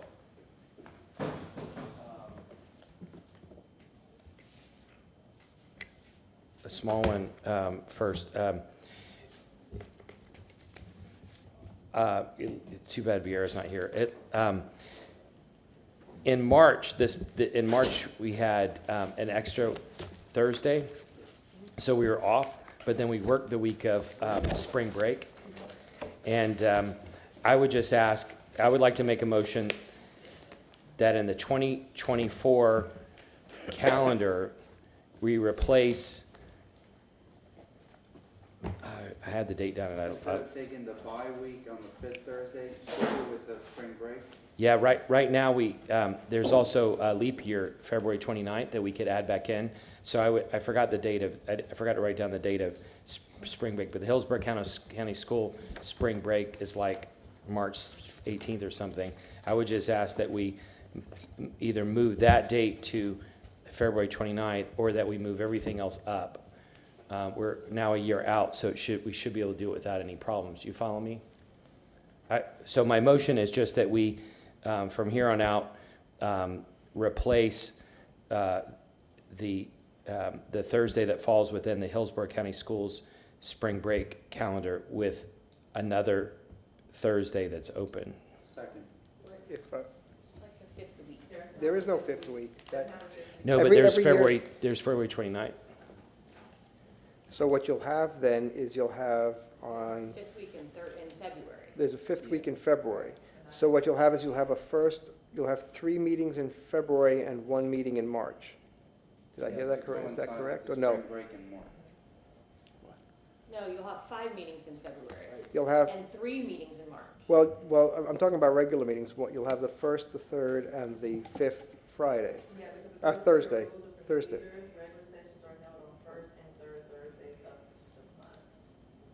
So we would have to waive the rules for that month. I don't know what a generic rule would be that would cover it every year, but the idea is that we would shift the dates to a 5th Thursday instead of meeting during the Thursday that's in spring break. I mean, first of all, for our own schedules, but also staff have kids, and the public has kids. And so there's a lot of accessibility issues and it doesn't cover all the private schools that might have it, or universities that might have a different time.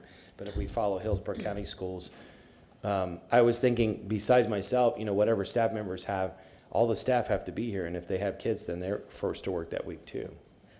Why don't we have someone look at it and come back to us with a plan? That would be it. So Okay. the intention, Councilman Carlson, is that council not meet on the week that Hillsborough schools have spring break. Yeah, so I would ask staff to come back. What's our next regular meeting? Is that enough time? That's a big day. I would ask staff to come back on May 4th to report on the possibility of replacing the Thursday, which falls each year during the Hillsborough County Schools spring break, with an alternate Thursday. May I make a suggestion? May you consider the 18th of May, because that'll be, May 4th will be the first. May 18th. Yes, because the 4th will be the first meeting. Okay. And that'll be a good opportunity for them to at least learn about that and be able to be Okay. prepared for the 18th. Yeah, Okay. May 4th is Star Wars. May 18th.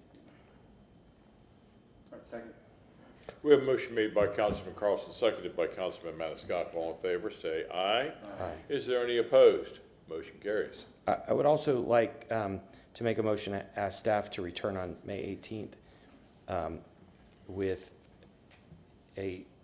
any ideas regarding a resolution or ordinance to require that city staff use GovQA to make public records requests. What was that now? To have, motion to have staff come back on May 18th to discuss the possibility of a ordinance or resolution to require that city staff use GovQA when making public records requests. Second. So the idea here is that, I know chief of staff and maybe others, when I've needed information, have said, well, instead of filing a official public records request, why don't you go through us?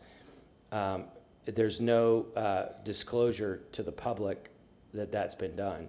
So I've started making all mine through GovQA so that it's transparent to the public. But in the mailers that were done against me, as an example, there were copies of my disclosure forms, but I pulled public records on people who pulled public records on my disclosure forms, and there was only one public record search 2 years ago, and none of them were updated. So somehow somebody got the information without a public records request. And it's not just about politics, it's just about being transparent to the public. And what legal may do is say, well, if somebody's trying to pull information directly related to their job, that's fine, but if somebody's pulling city council emails or pulling, if a city council member wants to pull the mayor's emails, that we shouldn't be able to do it surreptitiously, we should do it with full disclosure to the public, is my request. Councilman Miranda. I guess you and I are the same boy. I really don't care what they say, because I can prove, I'm sure you could also when you were running for office. They can say anything they want, like they've done here the last 2 weeks. It doesn't bother me one iota what anyone says, especially you talk about dark money or gray money or whatever it is. There's no trace of that. It's hard to find. I've traced it down to, and I stop and say, what am I doing? I'm not going to chase that. I'm going to chase my own feeling of what I got to do to get reelected. I'm not going to bother with somebody saying half-truth and this one said that and then one word and they leave out the rest of the paragraph. So that's what's happening, and you know what? That's the political game. I don't play it. I'm sure you don't either. But they can say whatever they want about Charlie Miranda. Or pick it up whatever they want. And I'm not afraid of that. Maybe I gave a bad example, but if one of us wants to pull information about something, let's say one of us wanted to pull the mayor's travel schedule. I think we should have to disclose that publicly. That's my point. This is about public disclosure.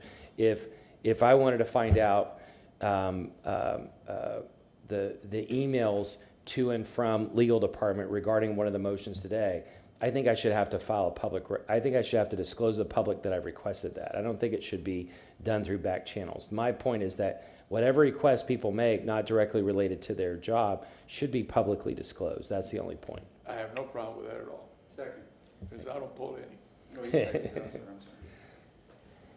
Mr. Shelby. You raise an interesting question that I don't know the answer to, but there's an assumption there that the public has access to the listing of all the public records requests that are made, and I don't know whether that's necessarily the case. Let's have folks come back on May 18th and we'll discuss it. That'll be fine. Then are you dropping your motion? No. Okay, we have a motion made by Councilman Carlson, seconded by Councilman Goose. All in favor say aye. Councilwoman Hurtak. All in favor say aye. Aye. Any opposed? Motion carries. Thank you, that's it. Councilman Maniscalco. Nothing. Okay. Councilwoman Hurtak. Nothing. Councilman Goose. Councilman Miranda. I have one, and a gentleman named David Fassell sent me an email and regarding water. He says water in Tampa Bay is precious to all of us. The lack of rain should be, we should be cutting back on usage until the rainy season kicks in. Water restriction hopefully is on the table to talk about. The public, I believe, should start cutting back on water usage until the rainy season kicks in. So, and this is very true. I never met the gentleman, but I think he's saying something from the heart, and I'd like the water department to come in the next, not the next council meeting, what is it, the? May 4th, May 18th?